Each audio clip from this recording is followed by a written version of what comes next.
Hey everyone, and welcome back to the Adults Play Vanilla server. We're on episode 8 and I'm up here in my little AFK box. I've put some glass in here just so I can keep a watch on the furnace array. As you can see, everything's now hooked up. And I've just been watching the binary counters to make sure everything's working, and it is. As you can see, the lights are all on, which means all those furnaces are now full of experience. Unfortunately, I did make a bit of a calculation mistake. I incorrectly thought that Cactus gave 2 experience for each one that you smelted. It's actually 1. So what I've had to do is add an extra sticky piston to the binary counter chain there. So yeah, that will now actually smelt 2048 experience, enough to mend 1 full netherite tool. Fortunately, it does mean that each of these is going to be probably only half of what I thought it would be at the moment. These are only half tool, but as you can see, they're all backed up nicely. I've got a composter on the end here, which is just taking any excess. Oh Jesus, phantoms. Let's get to sleep. I forgot it was night time. I've been up in that AFK box for so long. But yeah, we've got a composter, which is getting us some bone meal. Actually, that's the wrong chest. There we go. It's not long been since it's all filled up, so we've got a few stacks. We've also got any excess bamboo coming through here, so we've got plenty just in the off chance that we run out. And what I'm actually thinking of doing as well is, hi, are you a bit stuck? What the hell just hit me there? No, it was you. Get out. There we go. That's better. And you. Right, now that's done with. But yeah, what I'm thinking of expanding this sideways and having a more compact system. So these will just be instant tool repair from almost empty. And then if you just want levels, or you've just got part of a tool that needs repairing, you've got this much more compact system which will go along here. And that'll do that for you. But anyway, I think it's time to move on from the furnace array and onto something different. So as you can probably see, as we're flying high above the island here, I've been doing a lot more work on this bit. I missed a bit there, but oh well. And yeah, we're getting quite high now. We're up to about 30 layers done. I'm not sure how high I want to make it. It's like I'm just kind of going up and seeing how high it goes. I want to try and get maybe, I don't know, maybe not all the mountains, but I want to try and get the highest ones, like up here, somewhere like really high. Maybe this one in the middle, actually. I think this will probably be the highest peak. But the result of doing this is I've used up nearly all of the stone that I mined not long ago. Like, these chests were full and we're down to a little over a double chest. So I think I'm going to have to go mining again. So over the last couple of days, I've been busy in the nether collecting wither skulls because, 1, I want to make some more beacons to expand our beacon mine, and 2, I want some more wither heads. I really want those wither heads, so I might even buy a few more beacons from the shopping district after this as well. But yeah, got my wither skulls, got my soul sand, got potions of healing, potions of strength, and a couple of golden apples. Also brought a bed just in case, but yeah, I think it's time to get wither killing.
well, I said it last time, but that's a hell of a lot easier than I remember.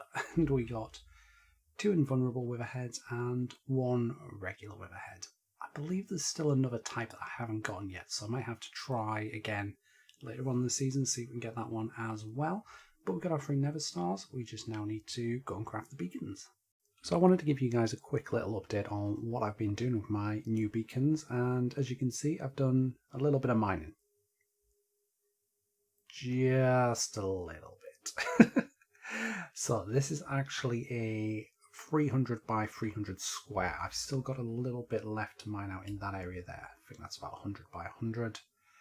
So yeah, we've done a fair bit of mining. I have about 19 shulker boxes of stone back over at the base, plus another 11 double chests, I believe. And then we've got the results of my latest bit of mining there. Obviously got some walls and stuff. There's actually a bunch more right over there near that furnace and crafting table. Ton of gravel, and I think the important bit, well, not really that important to be honest, we're probably never going to spend this much, but I have almost 5 stacks of diamond ore now, so we're going to be rich. We are going to be very, very rich, but I need to get back to mining all this out, and then once we're done, we'll have stone for days. We're not going to need to go mining or buying stone for a very long time. Dirt, on the other hand, we're probably going to need to buy a hell of a lot of that still.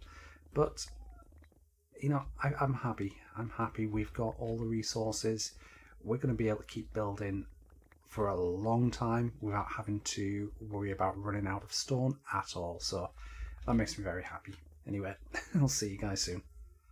So have you ever wondered what 5 stacks and 44 diamond ores looks like? Because this is it. This is a very big pile of diamonds. So I need to land on top of here somehow. There we go. And yeah, let's see how many diamonds we get. I'm hoping for around 12 stacks. Actually, probably a bit more than that. 12.5 stacks, I think. Well, we'll soon see. Well, that was nearly 6 stacks of diamonds mined, and we got 9, 10, 11, 12 and 27. 12 stacks and 27. We were 5 off my guess. That's a pretty good guess, I would say. Let's get those converted into diamond blocks. Wow. That's a lot of diamond blocks just from one mining session. That is 88 diamond blocks.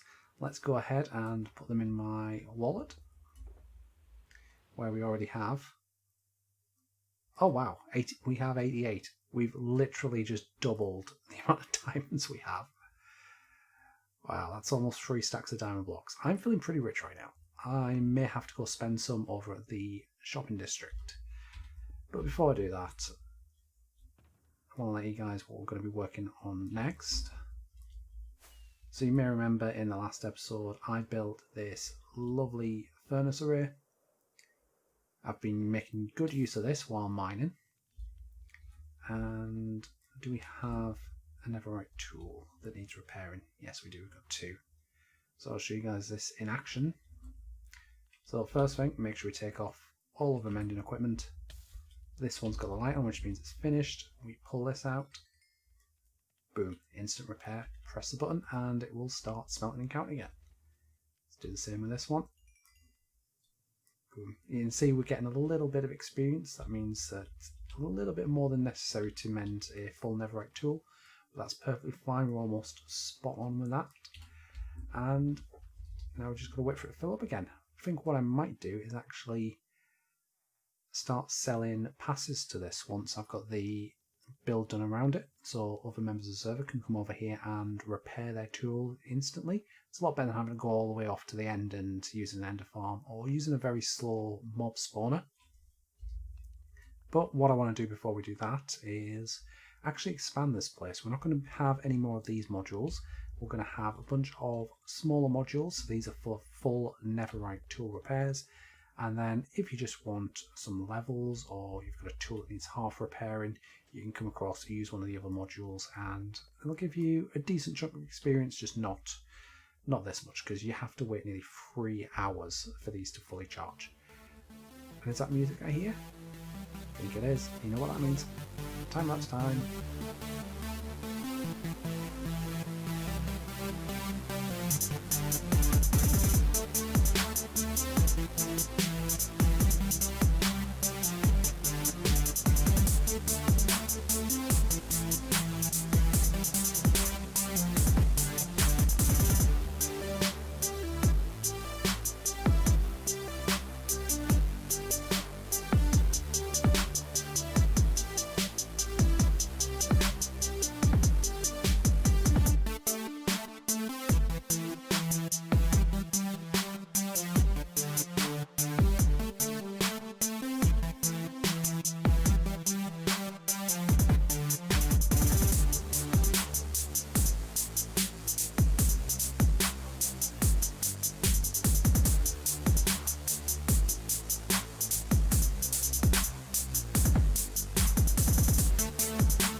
And welcome back. So as you can see, I've done a bit of decorating off camera. We have 32 tileable furnace modules in, and we've gone for the never theme, as I said before, using the warp stems and warped fungus, I believe it's called. I always forget this, but I've also been AFK a while, and I should probably mention, you may have noticed the videos not coming out as regularly.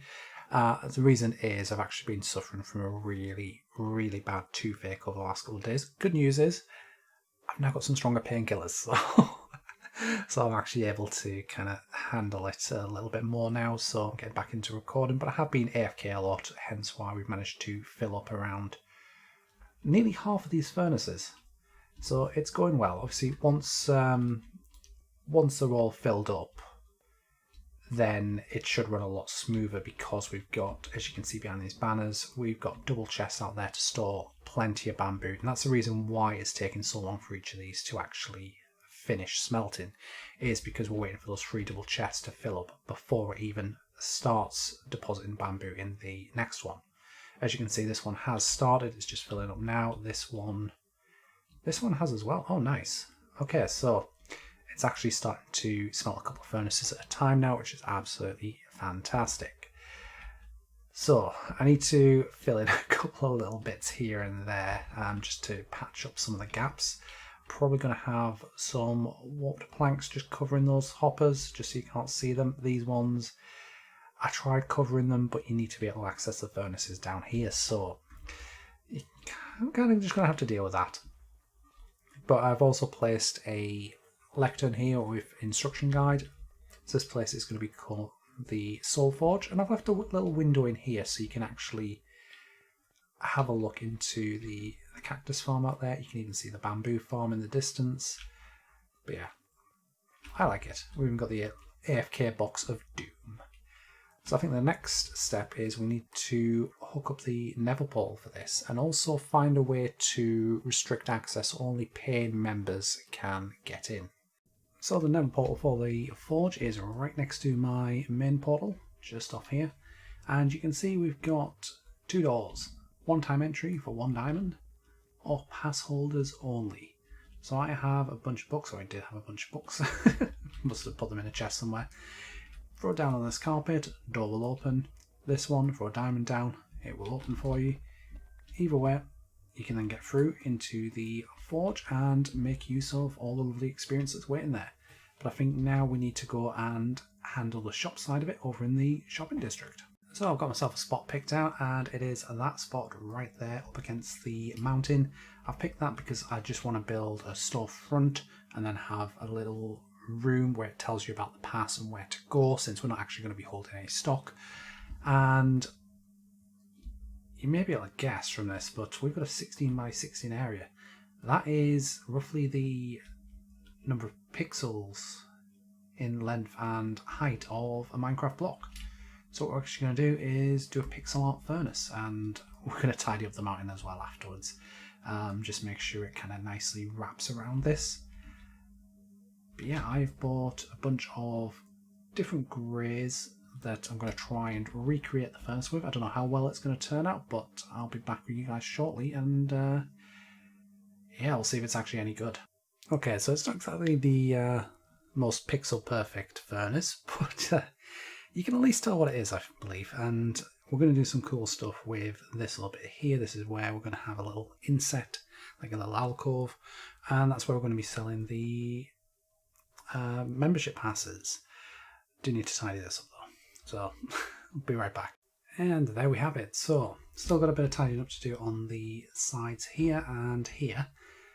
Top is now tidied up, but you can see we've added in some red, orange and yellow concrete and glass panes just to give that illusion of fire, and I think it looks really cool. We've also put up a couple of little signs here that, did you know one furnace takes 3 hours to smelt enough cactus I'm not sure that's enough cactus to completely repair a single netherite tool. Crazy. And over here, it would take 17 hours of smelting stone to get enough experience from a furnace to repair your pickaxe. I mean, that's only true for netherite pickaxes. It's a little bit quicker for diamond, but either way, that's a long, long time. So I'm hoping those will help people decide to buy some of our passes. We put them in here for 36 diamonds. We've also put a little lectern here, which kind of gives some reasons why you might want to buy one of these. You might be sick of traveling to the end to repair your tools. It's quite dangerous in the end, of course. Sick of slow mob grinders because they can take a while. And furnaces. Furnaces are very, very slow, as we've just shown with our did you know signs. But yeah, it gives you 2 options for purchasing that. You can either purchase a season-long membership, or you can just go to the Soul Forge itself and pay a single diamond for a one-time entry. So hopefully people are going to use that. Hopefully 36 diamonds is the right price. So with the furnace shop up and running, I think it's time to get back to work on the island base itself. And I'm going to try something a little different here. We're going to build some more trees, and we're going to do it as a bit of a picture time lapse.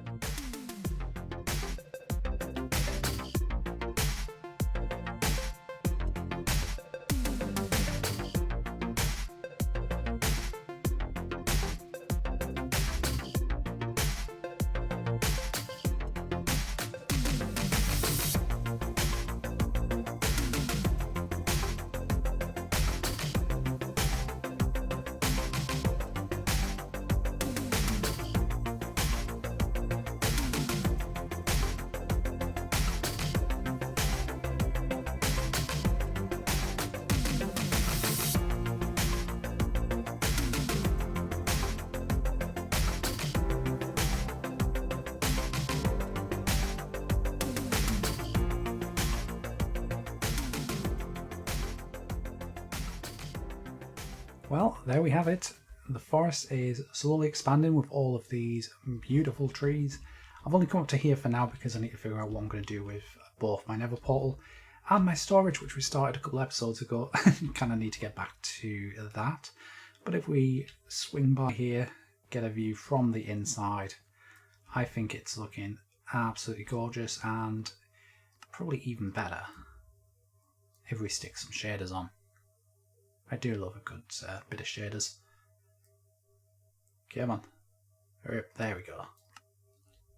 Oh yeah, that's looking nice. I mean, even better without the super bright sunlight there, but the swaying leaves, the shadows, it just looks absolutely amazing, especially as you come through this area. Now I do need to still decorate the ground. As you can see, I've got some, I think it's, oh, it's string lights I've got. I thought it was sea lands. But yeah, I've got some shroom lights down just to help spawn proof this area a bit. Still need to do that over here. But I'm really happy with how this forest is turning out, and I'm looking forward to expanding it. Now, before we close off the episode, there's been a couple of new additions to spawn. Firstly, I can see we've got the lovely bee-themed beacons are up. So that's cool. What are we getting from that? Jump boost, speed, strength, resistance, regeneration. We're getting all of the effects. That's pretty cool, but you may be able to notice something has popped up here. We've got ourselves a Christmas tree. I believe it was XP who's been working on this. I think Creeper might have helped out a bit as well. Did you notice the button on the base of the tree? I did, and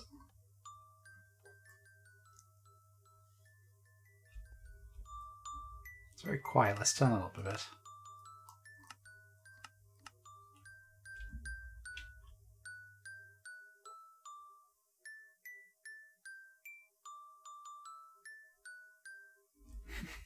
That is absolutely awesome. But there's one more thing I want to quickly check out over here. Also, we've got a lighthouse, which is a new shop. I believe it's selling beacons amongst other things and other lighting sources. But yeah, the pumpkin over here has been replaced with the new seasonal shop. Well, not shop, but the Secret Santa hub. So, it's the season to be jolly, so participate in the Secret Santa game. All you have to do is press the button and you'll get a piece of paper with someone's name. Don't tell anyone who it is. During the month of December, you will need to leave them a Christmas gift at their base. Make sure to leave a note that it's from Secret Santa. Do not include your name. We've all been very good this year, so no pranks or call. If you haven't signed up for the game, let you know. Now, I believe I did sign up, so I am going to press the button, and I am not going to tell you guys who I got. I mean, if I actually got somebody, that would be nice. Oh, I got 2 again. For some reason, it didn't appear in my inventory. But anyway, I'm just going to cut the recording. I'm going to put the second one back in the barrel, and then I'll know who I've got. Okay, so I now know who I need to give a gift to. As I said, I'm going to keep it a secret, although I may show what I'm going to be gifting to that person in a future video very soon. But I think that is going to be it for today's video. I do hope you've enjoyed it. Let me know down in the comment section below what you think so far of the forest area that I'm doing. I'm loving it, but I'd love to hear your thoughts as well. If you haven't subscribed, make sure you click that subscribe button. Don't forget to like the video as well if you enjoyed it, and I will see you guys in the next one. Goodbye.